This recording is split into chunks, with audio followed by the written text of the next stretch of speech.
Ladies and gentlemen, we are now getting to our last of the three tools that we can use when we're working with multiple events. Now, this tool is called a two-way contingency table. So thank you for joining me in this journey.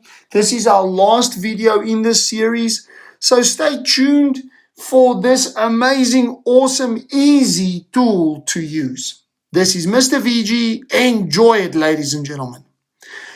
I want you to go and try to do the sum yourself first before we work through it step by step. Now, 200 soccer fans were invited to watch a soccer match between Chiefs and Sundowners. Okay? Now, it's got absolutely nothing to do with the South African soccer leagues. Wink, wink, nudge, nudge. After seeing the match, a survey was conducted and the results were recorded in a two-way contingency table. Very important. A two-way contingency table is used to check independence. What this means is it is to check whether two seemingly irrelevant or independent choices, or how can I put it, two seemingly independent events actually have an influence on one another. So in other words, in this case, does the age of the person affect whether they are going to be a Chiefs fan or a Sundowners fan? Now, this could be, for instance, whether height is independent from, for instance, okay, I'm not going to say age and height, but for instance, whether a person's age influences their choice of an ice cream, or whether the age will affect whether someone does a sport or not. So there's a lot of different options, but it's always to check whether the one variable has an effect on the other variable. So whenever you hear check for independence, this is where you're going to go for. So first of all, what you've got to remember is that the columns and the rows have to add up. So first of all, the Chiefs fans, that 85 people that are less than 30, and there are 45 fans that are above 30, that's older than or equal to 30. And it's got to add up to the total number of people that were Chiefs fans. So I've automatically got the answer for B, being 130. But also, there were 140 people in total that were under 30. So therefore, there were 55 Sundowners fans that were below 30 years of age. Next up, now I've got to look at other things, like the Sundowners fans. Because I've got the value for A, the A plus the C must add up to 70. So there were 70 Sundowners fans. 55 plus 15 will give me 70. And last but not least, to find the value for D, I've got to look at the ages above 30, for instance. That there is 60.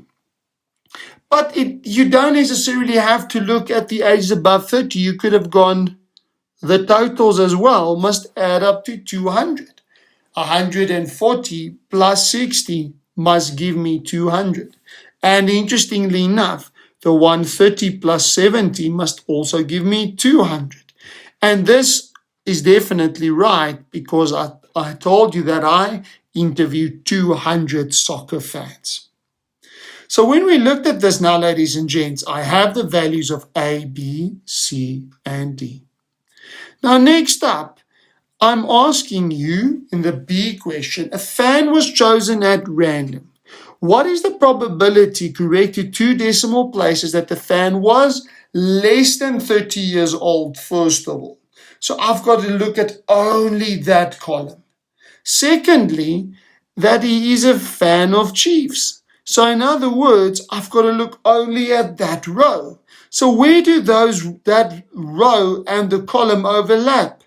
Well, that is at 85. So there are 85 Chiefs fans that are less than 30 years old, which means my probability is 85 over 200, which is 17 over 40. We love to ask question B so that we can answer question C. So to answer question C, use the answer in B, remember what we did in B, to determine whether the age of the fan and the team they support are independent. Now, what do we know about independence? I've written it down there on the screen for you. The probability of team and age must be equal to the probability of the team multiplied by the probability of age. That is what it means to check for independence. But now I've got to choose a team and an age to look at. So what I'm going to do, because they say to me, look at B. Remember what we did in B, which was a fan being less than 30 and a Chiefs fan. So I'm going to look at that and say, for independence, the probability of a Chiefs fan being less than 30 must be equal to the probability of me just picking a random person, which is a Chiefs fan, multiplied by picking a random person that is less than 30 years old. But I already have this probability of being a Chiefs fan and less than 30.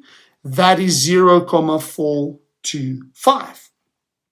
But to get the probability of me picking a Chiefs fan, I've got to go back to what we had in our table. What is the probability of someone being a Chiefs fan? Let's look at that row.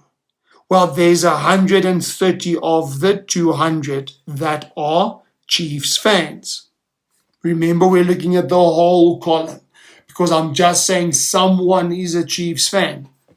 But then I've got to multiply that by someone being less than 30. So I've got to look only at that column of less than 30.